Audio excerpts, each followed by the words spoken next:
Good evening everyone. My name is Kaushal. Today I am here to present on the topic organizational change and how those changes should be managed. So first let's understand what is an organizational change. Organizational change refers to the process of making significant alterations to an organization structure, strategy, culture, technology or operations.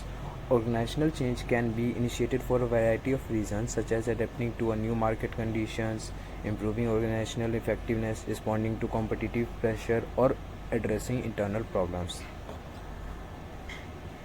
Management of change.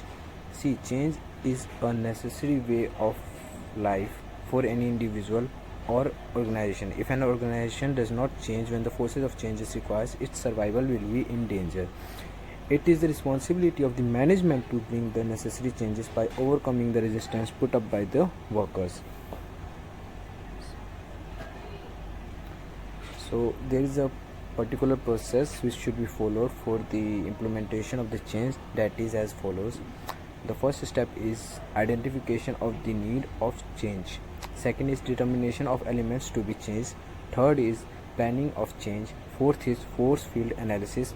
Fifth is soliciting workers' participation. Sixth is implementation of the change. So let's understand every step in brief. So what is identification of need for change? The management should carefully analyze external as well as internal forces demanding change in an organization. The information regarding changes comes from external environment and internal control system. After this, it is essential to lay down the objective of the change. This will help in determining the time, pace and quantum of the change. The clear-cut statement of objective of change will facilitate in planning strategies of change. The second step, that is determination of elements to be changed.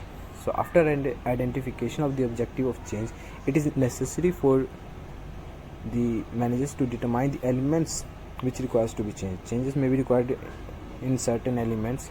Structural changes related to job design, departmentation, span of control, mechanism for integration, changes in production techniques, plants and machinery, etc. constitute technological changes. So the third step is planning of change. That is, planning stage involves finding answer to questions such as when to bring about change, who will be affected by change, how to introduce change, and who will introduce the change. The timing of introducing the change must be favorable to organization, otherwise the whole exercise will become futile. The fourth step is force field analysis. See, there are two kinds of forces, the driving force and the restraining force. When the driving force are stronger than the restraining force, the management should push the driving force and overpower the restraining force to implement the change. Whereas when the restraining forces are stronger than the driving forces, the management will have to work hard to weaken the restraining force and strengthen the driving forces to implement the change.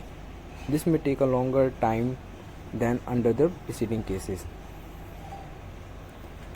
The fifth step is soliciting workers' participation.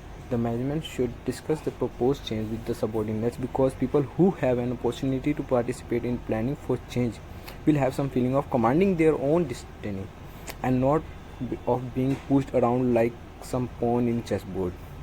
And the sixth step is implementation of change. In order to successfully implement the change, subordinates must be indoctrinated in new relationship, taught new skills, helped to change attitudes, given the information they need to understand where they fit into the picture and how they will be expected to operate under the new setup.